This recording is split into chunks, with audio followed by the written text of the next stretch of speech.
മലയാള സിനിമയ്ക്ക് ഇതുവരെ കാണാത്ത രീതിയിലുള്ള ബിസിനസ്സിലേക്കാണ് മമ്മൂക്ക ചിത്രമായ ഭ്രമയുഗം ചേക്കേറാൻ വേണ്ടി പോകുന്നത്. 4 ദിവസം കൊണ്ട് തിയേറ്റർ കളക്ഷനിലൂടെ മാത്രം 32 കോടി വേൾഡ് വൈഡ് നിന്ന് നേടിയ ചിത്രത്തിൻ്റെ OTT റൈറ്റ്സ് 5 ഭാഷകളിൽ സ്ട്രീമിംഗ് ചെയ്യുന്നതിന് സോണി ലൈവ് എടുത്തിരിക്കുകയാണ്. ചിത്രത്തിൻ്റെ OTT റൈറ്റ്സ് സ്വന്തമാക്കാൻ വേണ്ടിയിട്ട് ഡിസ്നി പ്ലസ് ഹോട്ട്സ്റ്റാർ 20 കോടി പറഞ്ഞെങ്കിലും 30 കോടിക്ക് സോണി ലൈവ് ഈ ഒരു ചിത്രം സ്വന്തമാക്കുകയായിരുന്നു.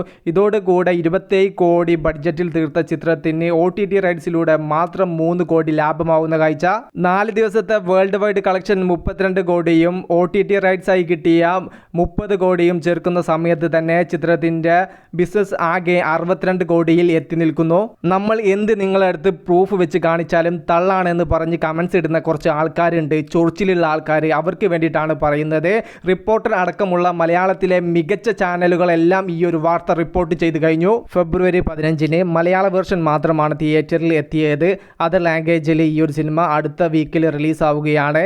അവിടെയും ഈ ഒരു സിനിമ ഹിറ്റടിക്കുമെന്ന് സോണി ലൈവ് നേരത്തെ മനസ്സിലാക്കിയിരിക്കണം. അങ്ങനെ സംഭവിച്ചാൽ ഇപ്പോൾ ഉദ്ദേശിക്കുന്നതിനേക്കാൾ കൂടുതൽ OTT റൈറ്റ്സിന് നൽകേണ്ടി വരുമെന്ന് സോണി ലൈവ് മുൻകൂട്ടി മനസ്സിലാക്കി 30 കോടിക്ക് ഈ ഒരു സിനിമ സ്വന്തമാക്കിയിരിക്കുന്നു. സിനിമ 100 കോടിയുടെ ബിസിനസ് നടത്തുമെന്നുള്ള കാര്യം ഏകദേശം തീരുമാനമായി. ഇനി നമുക്കറിയാനുള്ളത് തിയേറ്റർ കളക്ഷനിലൂടെ ഈ ഒരു ചിത്രത്തിന് എത്ര നേടാൻ സാധിക്കുമെന്ന്.